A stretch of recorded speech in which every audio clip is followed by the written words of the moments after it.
constituido el universo por la palabra de Dios, de modo que lo que se ve fue hecho de lo que no se veía. Miren lo que está diciendo ese versículo. Y ese estudio quiero que lo repase ya en su casa, porque va a desarrollar mucho su fe. Por la fe nosotros entendemos y creemos que Dios hizo la creación solamente ¿con qué? Con su palabra. Con su voz. Dios dijo, hágase. ¿Y qué pasó? Se hizo. ¿Usted cree que Dios es poderoso para solo crear con su voz? Claro que sí. Diga conmigo, yo creo que Dios es poderoso para crear solo con su voz. Mire, eso es fe.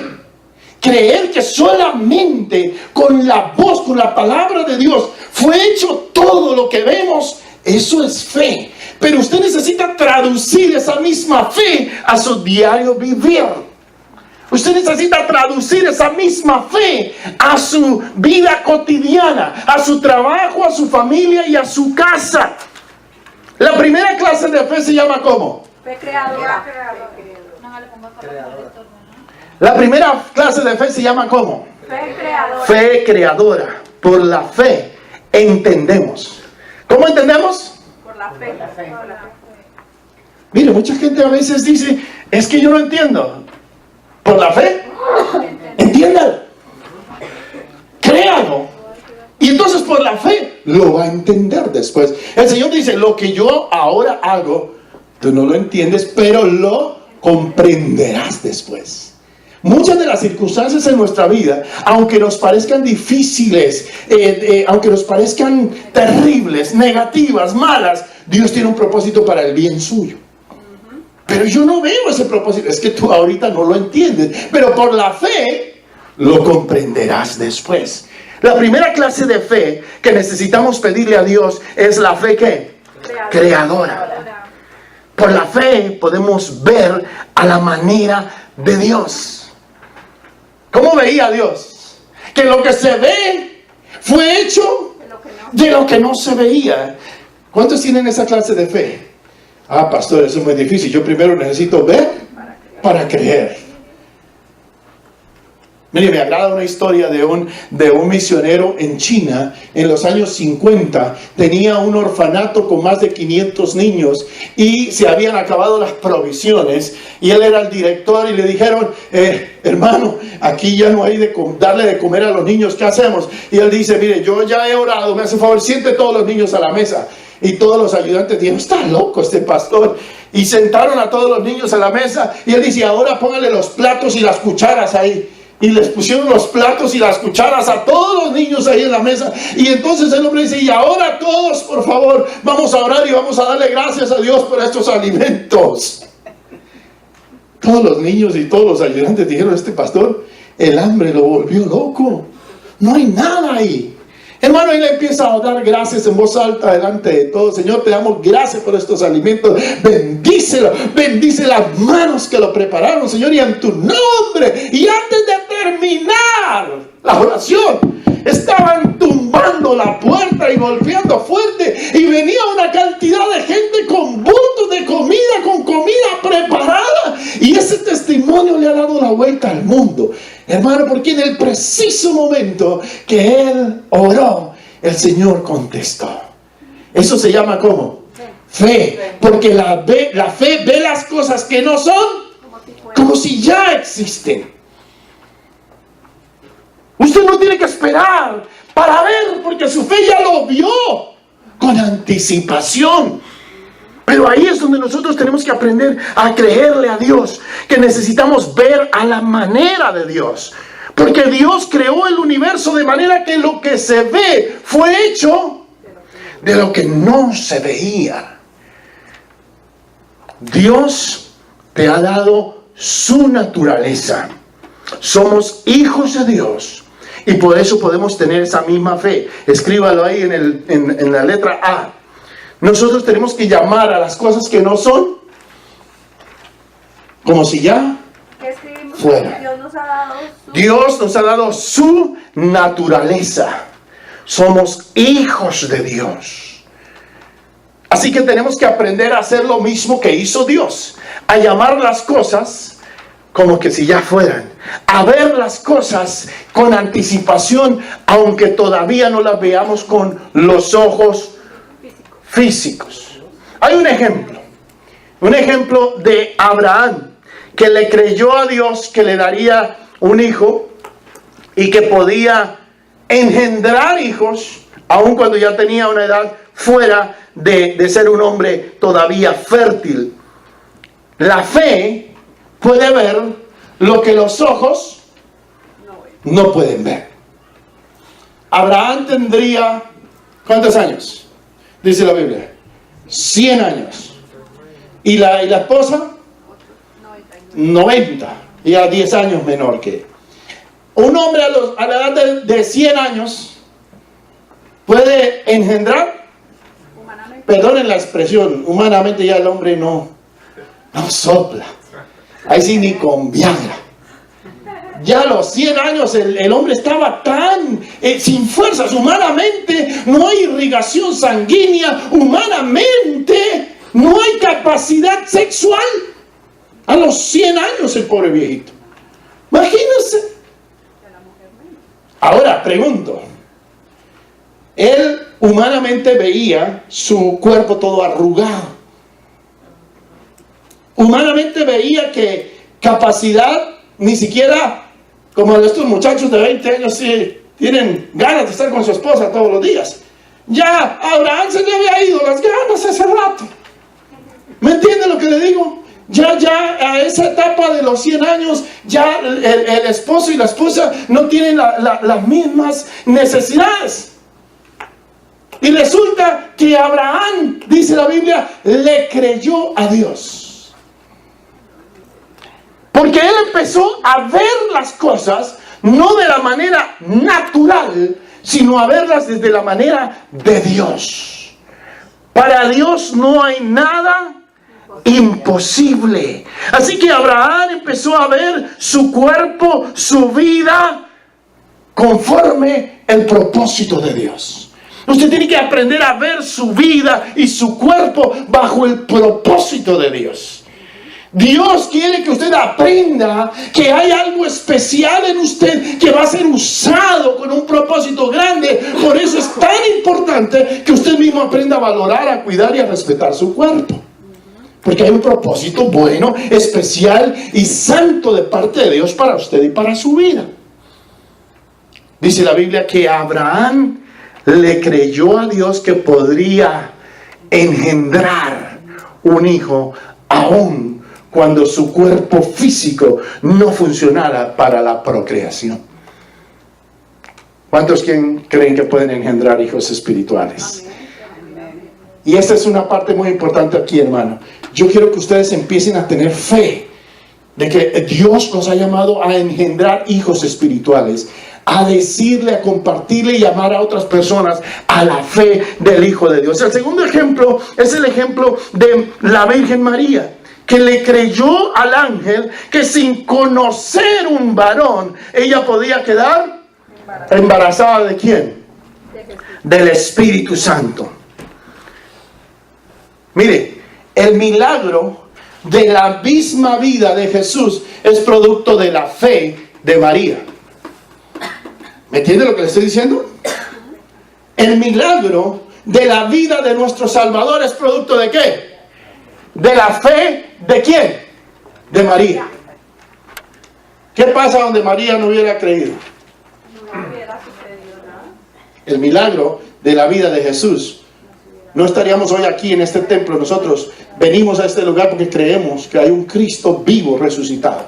Ese milagro no se hubiera dado si la Virgen María no hubiera tenido fe ¿en qué? En las palabras. En las palabras del ángel Gabriel. El ángel Gabriel le dio una palabra. Él le dijo, María, vas a concebir ¿de quién? Del Espíritu Santo. Oiga, humanamente, si usted viene a su hija de 15 años, él dice, que mamá, yo fui a una piscina y ahí en la piscina alguien tenía unos espermatozoides y por eso quedé embarazada. ¿Usted le cree? Dice, mi hijita, a otro cuento. A otro loco con ese cuento. ¿cierto? Usted no le va a creer que fue un bichito ahí en la piscina y que ella inocentemente. Eso fue lo que le pasó a María. María, el ángel le dice, vas a quedar embarazada del Espíritu Santo.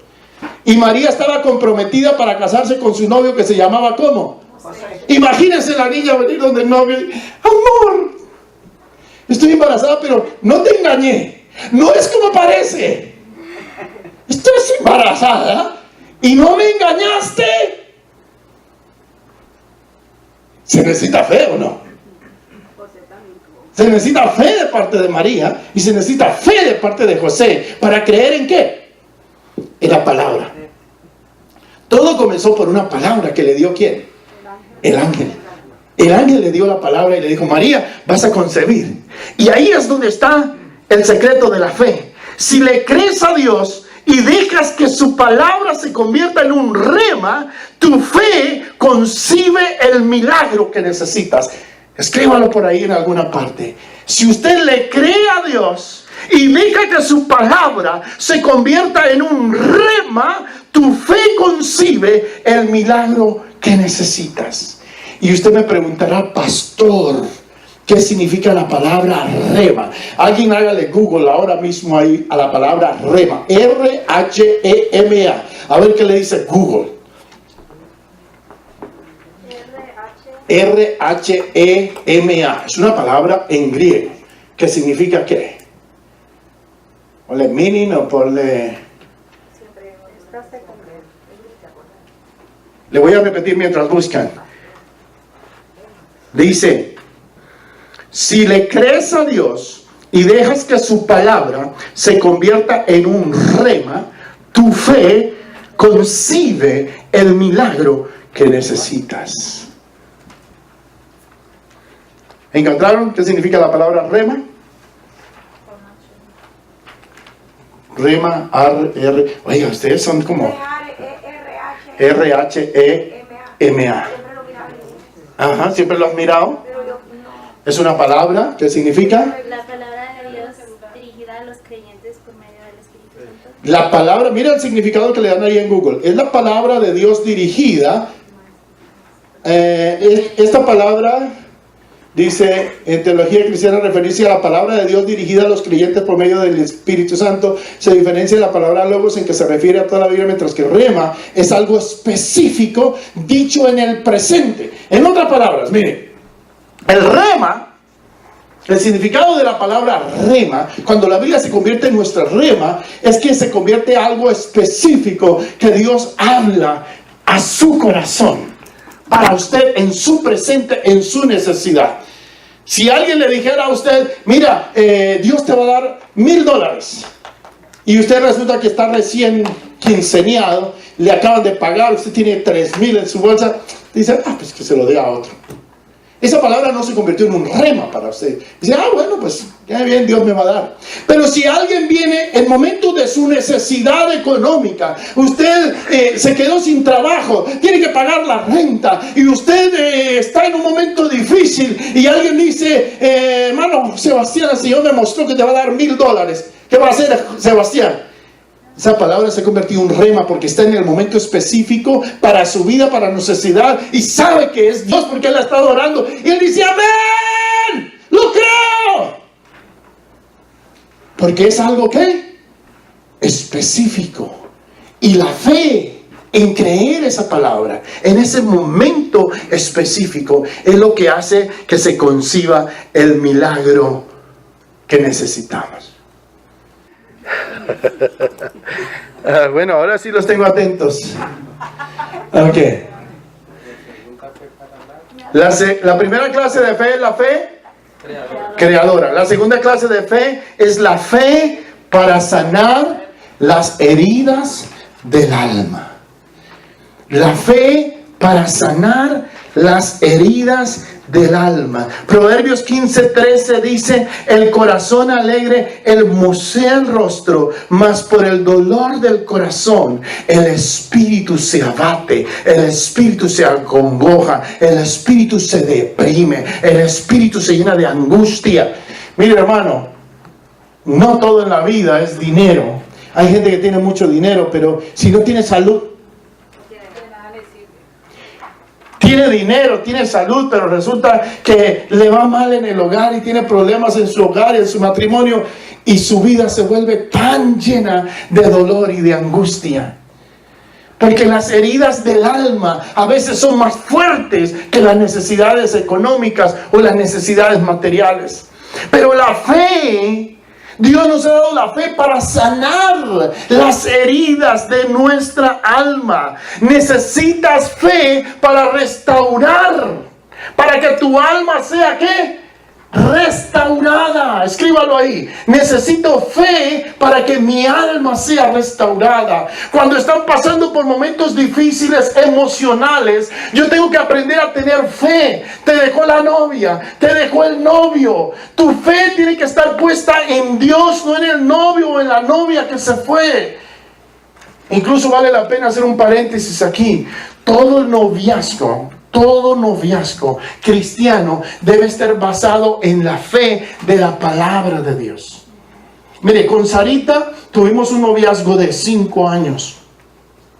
Y Sarita puede decir, y yo les puedo decir, que no tuvimos relaciones sexuales antes del matrimonio. Porque consideramos nosotros que era una ofensa principalmente para Dios. Y nuestro objetivo era agradar a Dios. ¿Que hubieron tentaciones? Claro, Sarita estaba muy buena y está todavía. ¿Me entienden?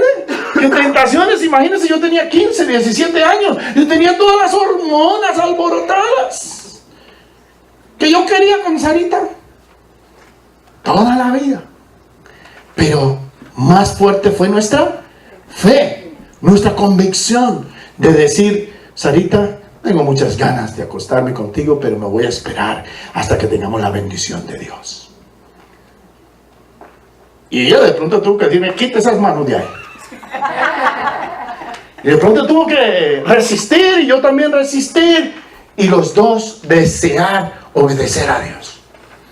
La fe en el noviazgo tiene que estar por encima de nuestras emociones, de nuestros sentimientos, de nuestra propia vida. Necesitas fe porque la fe es lo que te impulsa a moverte.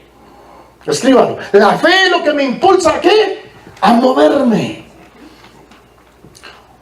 Una señora está deprimida, está triste, está angustiada. ¿Qué es lo que hace? Normalmente se mete a su cuarto, apaga las luces, no quiere hablar con nadie. Se deprime tanto que ya no quiere ni vivir.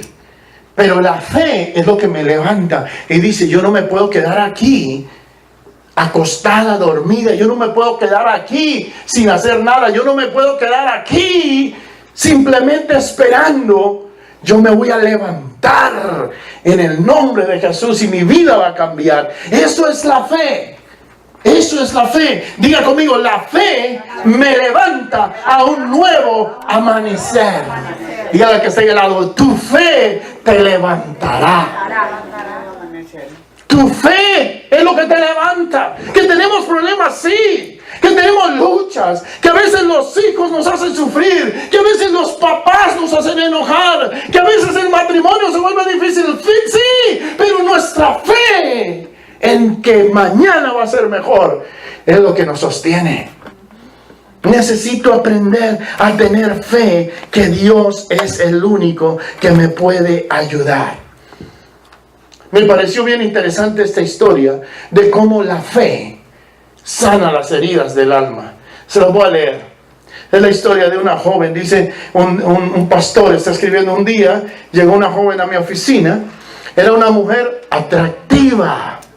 Tenía título universitario, pero tenía una sombra de depresión que se movía en su rostro. Ella vino a mi oficina y me dijo: pastor, soy una mujer infeliz. Cuando fui a la universidad, fui seducida por las palabras de un hombre. Le entregué mi virginidad, pero él se mantuvo posponiendo el día de nuestra boda. Con el tiempo tuve sospechas e investigué sus antecedentes y descubrí que era casado. E incluso que recientemente había tenido un hijo. Yo estaba viviendo con él y él continuaba con una vida doble. tenía ninguna otra parte a donde irme, mi gozo y mi sonrisa desaparecieron.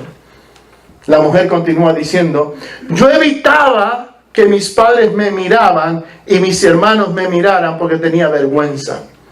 Evadía a mis compañeros de clase. El hombre empezó a llegar tarde por las noches. Finalmente comenzó a quedarse fuera. Y con el tiempo descubrí que se había divorciado de su esposa y se había vuelto a casar con otra mujer. Me sentí destruida, sin esperanza ni energía para continuar viviendo. Mi única preocupación era la manera en que podía terminar mi vida y la vida de ese hombre. Desde ese entonces cargué un puñal en mi bolso. Tan pronto como lo encuentre, me decía, se lo voy a clavar en el corazón y luego me mato yo. Yo soy esa clase de mujer, decía. Estoy aquí porque un amigo insistió mucho en que viniera a hablar con usted, pastor. ¿Hay alguna esperanza para mí? Se le veía en los ojos la ira. La ira y la desilusión estaban mezcladas con confusión. Lo que ella decía era cierto. Parecía que la destrucción era lo único que le quedaba. Ella tenía poca fe en cualquier hombre. Como usted es un hombre, dijo ella, pastor, probablemente usted va a tomar el lado de él, ¿cierto? Los hombres y las mujeres somos todos iguales delante de Dios, le dijo el pastor. Todos somos extranjeros y peregrinos en esta vida y en este momento no tengo las palabras adecuadas para darte completa satisfacción. Pero puedo pedirte una cosa y tú tienes el derecho de decidir si lo haces o no.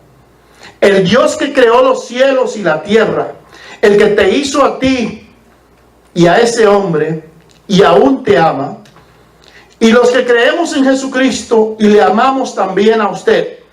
Ahora permítame decirle una cosa. Cuando regrese a su casa, antes de acostarse, siéntese, mírese en el espejo y repita, Dios aún me ama. ¿Qué es lo que tenía que repetir la joven? Dios aún me ama. Mire el poder de esas palabritas. Cuando se levante por la mañana, vuélvase a sentar frente al espejo y diga, soy una tonta. Soy una desdichada. Sin embargo, Dios aún me ama. ¿Qué es lo que tenía que decir? Dios aún me ama.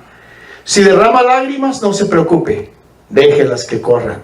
Si levanta la voz, sencillamente grite con todas sus fuerzas. Cierre los ojos e imagine un cuadro de usted misma cuando Dios le abraza por medio de Jesucristo. Reconozca que Jesucristo está enderezando su vida pecaminosa, injusta, fea, abandonada y agobiada, que le está lavando hasta dejarla limpia, y véase a usted misma y note que ha cambiado completamente en comparación con lo que antes era. Aquella mujer se fue y pasó algún tiempo antes de que volviera a la oficina del pastor. Tan pronto como regresó, se sentó y comenzó a llorar. Colocó el puñal en el escritorio del pastor y le dice, pastor, hice lo que usted me dijo. Me imaginé que eso no podía hacerme ningún daño. De todos modos, mi vida parecía muy pobre y desdichada. Todas las mañanas y todas las noches me senté frente al espejo. Con lágrimas en los ojos dije, de todos modos, Dios aún me ama. Me imaginé a Jesús abrazándome y suavizando mi vida torcida y fea, como si la estuviera lavando y planchando. Luego, para mi asombro, el amor empezó a brotar en mi corazón. Sentí compasión hacia aquel pobre hombre que tanto odiaba. Fui cambiada. Oré sinceramente para que ese hombre se arrepintiera y busque a Dios. Ahora me da miedo mirar ese puñal, pastor. Hágame el favor y desaparezcalo de mi vida. A partir de ese día, ella llegó a ser una nueva persona. Comenzó a sonreír y con el paso del tiempo se casó con un magnífico hombre con el cual vive feliz.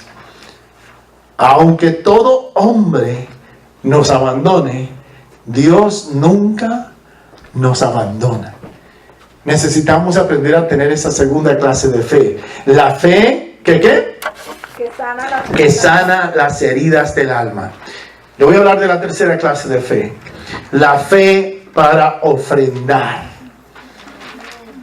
La fe para ofrendar. Y quiero que mire Hebreos 11:4. Dice, por la fe Abel ofreció a Dios más excelente sacrificio que Caín, por lo cual alcanzó testimonio de que era justo, dando Dios testimonio de sus ofrendas, y muerto aún habla por ellas.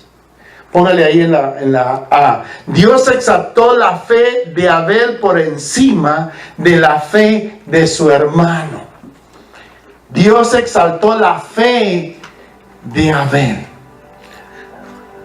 Ahora pregunto, ¿por qué a Dios exaltó la ofrenda de Abel? ¿Por qué le agradó más la ofrenda de Abel? Porque la dio con fe. Mire, Abel trajo una ofrenda y Caín trajo una ofrenda. Los dos trajeron ofrenda. ¿Cuál era el problema? ¿Ah? ¿Cuál era el problema si los dos estaban dando su ofrenda? ¿Por qué Dios dice que le agradó más la ofrenda de Abel y despreció la de Caín? Pues porque la estaban dando con actitudes diferentes. Porque la estaban dando con actitudes diferentes. La diferencia está en que la ofrenda de Abel era una ofrenda de fe. Escríbalo ahí. La ofrenda de Abel era una ofrenda de ¿qué? De fe. La ofrenda de Caín estaba llena de mezquindad, de egoísmo, de indiferencia. No quería creer y reconocer a Dios como su proveedor. La ofrenda de Abel, en cambio, era una ofrenda de fe. Necesitamos aprender a tener fe para ser bendecidos, para prosperar. ¿Cuántos tienen fe que Dios los puede prosperar? Amén. ¿Cuántos tienen fe que Dios les puede dar un trabajo? Amén. Raúl, ¿tienes fe que Dios te va a dar un trabajo? Claro. Diga amén.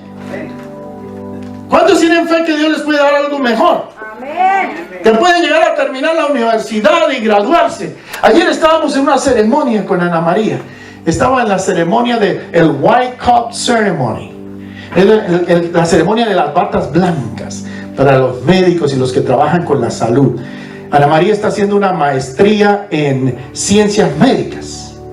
Y para motivar a los jóvenes, la universidad les hace primero la ceremonia de ponerse la bata como si fueran doctores antes de comenzar a estudiar. Y ayer estábamos en esa ceremonia, muy bonito y pues muy agradable. Estábamos todos allá festejando a Ana María por sus logros. Pero ¿sabe una cosa?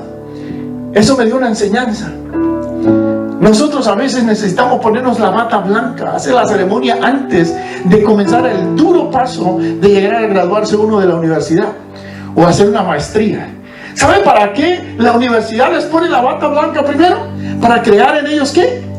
La fe, la motivación. Hey chicos, mira lo bueno cuando te veas tú mismo con una bata blanca ya trabajando en el hospital. Mira, y les hablaban tan bonito que realmente todos esos muchachos dijeron: yo voy a terminar mi maestría. Cada uno de nosotros del día de hoy necesita que Dios le ponga una bata blanca y le diga, y luego le ponen el nombre aquí y el título de su maestría aquí. Hermanos, necesitamos nosotros pedirle a Dios que nos aumente la fe, que desarrolle en nosotros esa fe. ¿Cuántos creen que Dios los puede bendecir y prosperar económicamente? Yo lo creo. Ahora el problema es que no tenemos la misma clase de fe para dar para Dios. Tenemos fe para que Dios nos enriquezca y decimos: sí, Dios me va a bendecir económicamente y voy a tener trabajo y voy a tener salud. Pero cuando se trata de dar y ofrendar para Dios, la fe ya no es la misma. Y ahí ya hay un problema. Porque si tienes fe para creer que Dios te puede enriquecer y prosperar, no te va a funcionar si no tienes la misma fe para ofrendar. Porque uno no da para recibir, uno da para poder dar de nuevo.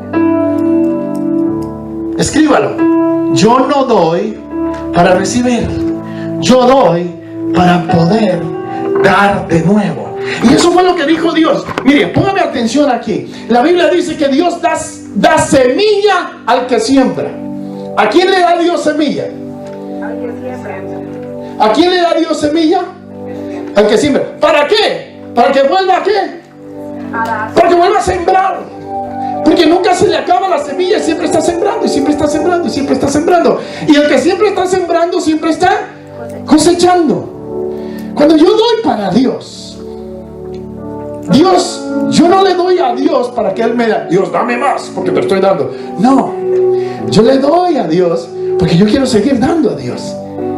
Y el resultado de sembrar esta semilla es que Dios da semilla al que siembra. Al que no siembra, no le da semilla. ¿Me entiende?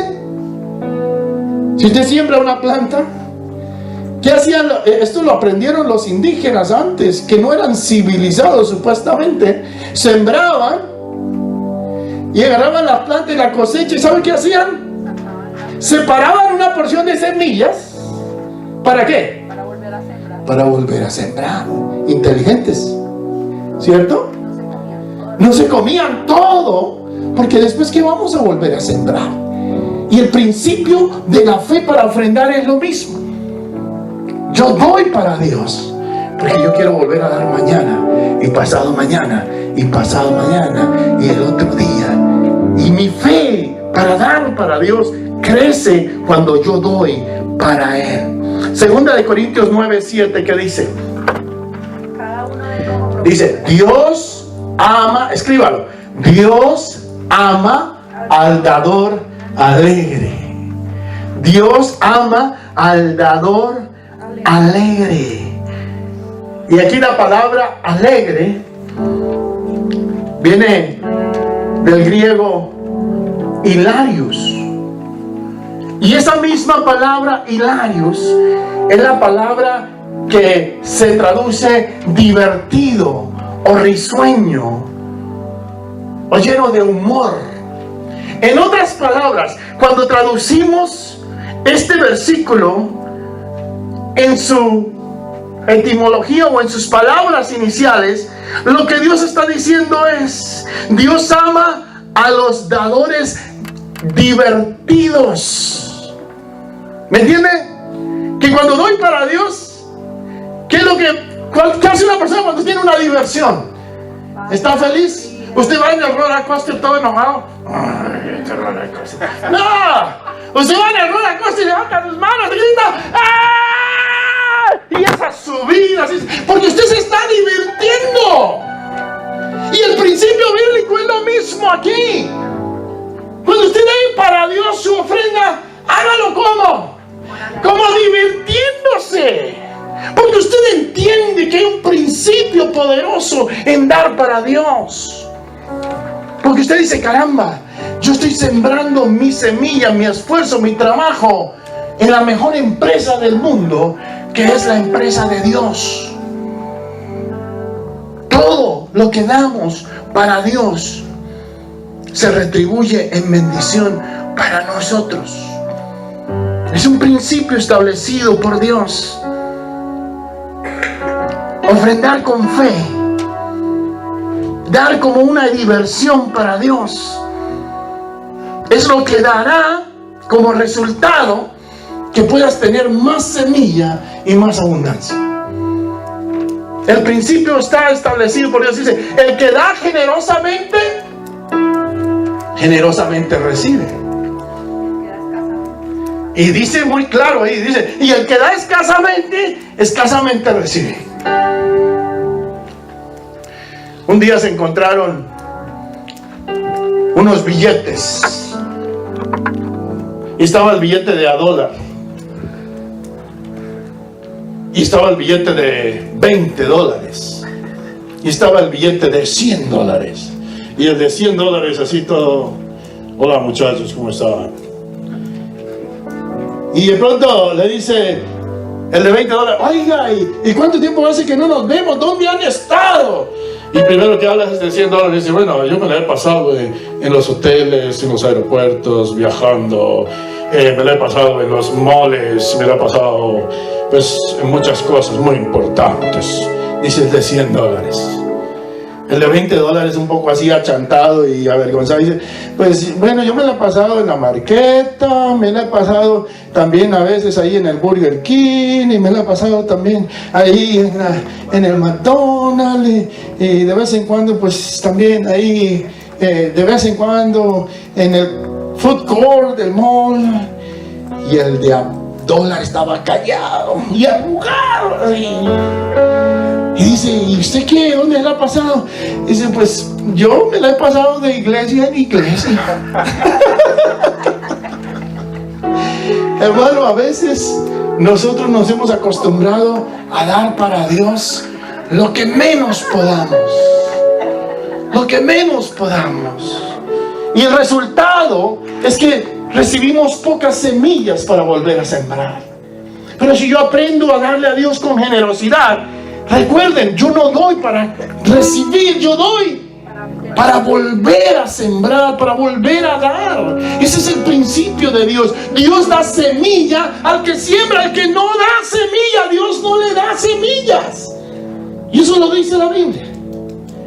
Así que yo tengo que aprender a tener fe creadora, fe para sanar el alma, y fe ¿para qué?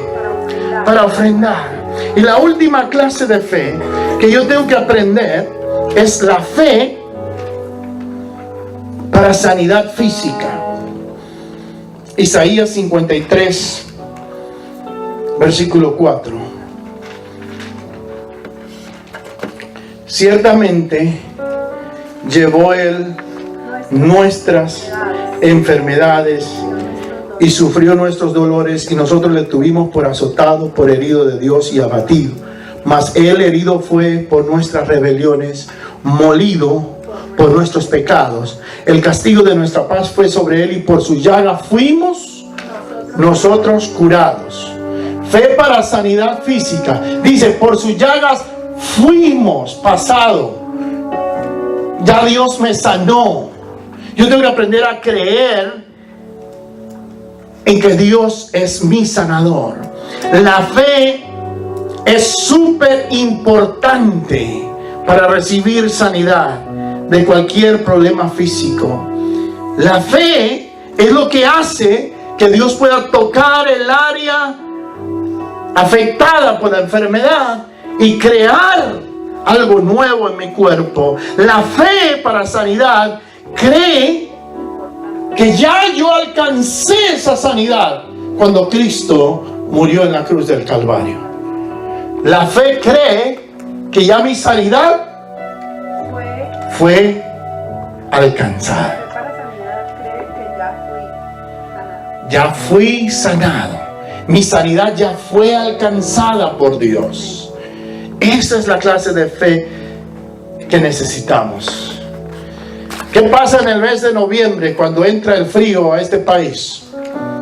Las droguerías empiezan a poner un aviso que dice ¿qué? Flu shots. Y empiezan a venderle a la gente las vacunas para el flu, para la gripa. Hasta en Colombia ahora llegó la famosa flu shots. Colombia ahora también póngase la vacuna para la gripa. Normalmente hay un testimonio de un hermano que dice que normalmente en el mes de noviembre siempre alguien en la familia le daba el flu, se resfriaba.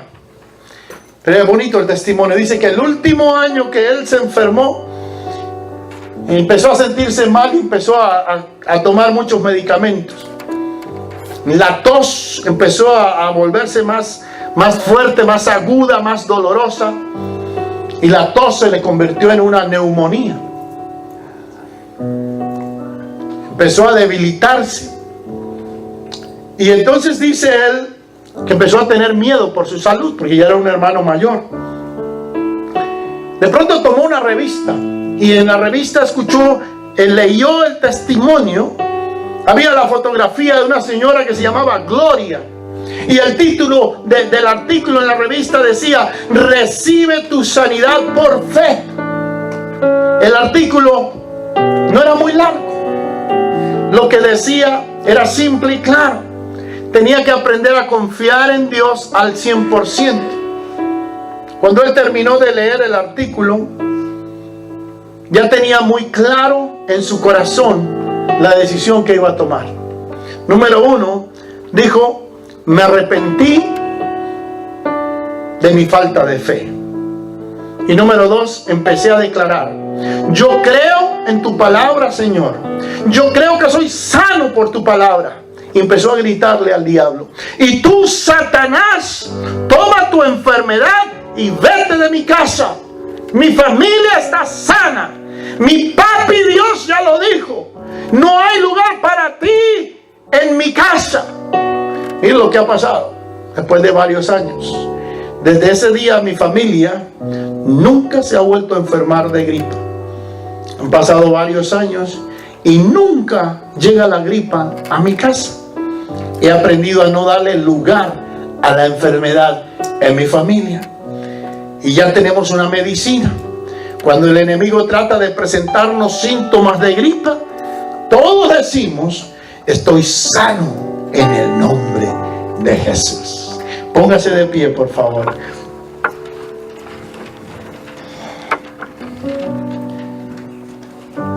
Número 1, fe ¿qué? Creadora. Número 2, fe para sanar heridas del alma. Número 3, fe para ofrendar. Número 4, fe para sanidad física.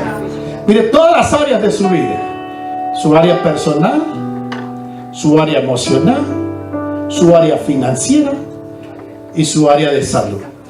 Si aplica esas 4 clases de fe en su vida, hermano, cosas grandes Dios va a hacer con ustedes. ¿Cuánto lo creen? Pero la fe tiene que aprender a llamar las cosas que no son como si fueran. Como si ya fueran. Entonces, Raúl, tú te levantas por la mañana y dices: Señor, gracias porque hoy tengo mi trabajo. Y por la fe empiezas a ver ese trabajo de soldadura ya ganando 28 la hora.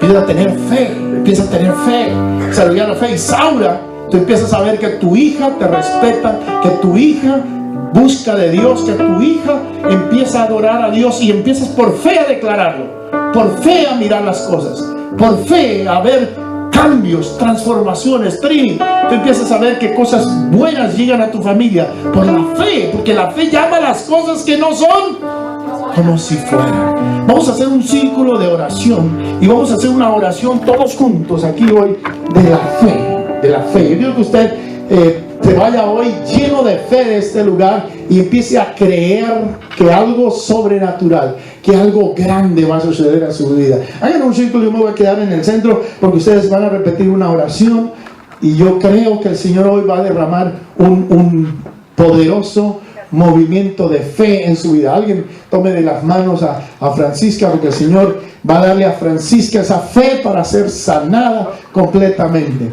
Fati, hazte en el círculo también. Cevitas, hazte en el círculo también. Nuestra fe, dice la Biblia, ¿qué hace? Llama las cosas. Vence al mundo. Dígalo con fe: mi fe vence al mundo. Mi fe vence al diablo. Mi fe vence mis problemas. Ya no son míos, ya que el diablo se lleve sus problemas por otro lado. Pero ya con fe, dice la Biblia, por la fe creemos que solo con la palabra de Dios hay transformación. Dígalo una vez más: mi fe vence al mundo. Mi fe vence al mundo. Dígalo fuerte, que lo crea: mi fe vence al mundo. Mi fe vence al mundo. Mi fe sana mis heridas. Mi fe sana las heridas de mi alma. Mi fe sana mi cuerpo. Mi fe me trae victoria. Mi fe me hace adorar y obedecer a Dios. Aleluya. Cierre sus ojos, empiece a recibir su fe, empiece a ver de Dios, empiece a ver que el cielo se abre y ahora mismo Dios hay unos ángeles con un manto blanco, un manto largo que desde el cielo empieza a descender y en ese manto los ángeles empiezan a cubrirlo a usted y el Señor empieza a decirle: recibe fe. Diga: recibo fe en el nombre de Jesús, recibo fe en el nombre de Jesús. Padre, esta mañana ministro fe a tus hijos, ministro fe para sanidad, ministro fe para liberación, ministro fe para victoria, ministro fe, Señor, para prosperidad, ministro fe para obediencia a ti en el nombre glorioso de Cristo. Repita conmigo esta oración, diga: Señor Jesucristo, tú eres el Señor y yo creo en ti. Tú eres mi Salvador y yo creo en ti. Tú eres Dios y yo creo en ti. Espíritu Santo, esta mañana dame convicción, dame fe, dame seguridad en tu palabra. Esta mañana, Señor, yo declaro que mi vida se llena de fe. Mi alma, mi cuerpo, mi espíritu se llena de fe para creer. Esta mañana he recibido el rema de Dios para mi necesidad específica, en el momento específico. Y hoy se opera el milagro que necesito, porque hoy tengo fe. Declaro que mi vida se llena, se inunda y rebosa de fe para bendición de mi vida y de mi familia. Y en el nombre de Jesucristo reprendo todo demonio de duda, de incredulidad, fuera de mi casa. Diablo, te vas fuera en el nombre de Jesucristo. Aplico el poder de la sangre de Cristo sobre mi vida y declaro fe, porque mi fe vence al mundo. Aleluya. Y si lo cree, dele un aplauso al Señor. Amén. Pueden tomar sus asientos. Vamos a estar dando nuestras ofrendas para Dios. Y mientras, chicos, ayúdenos con una alabanza. Aleluya.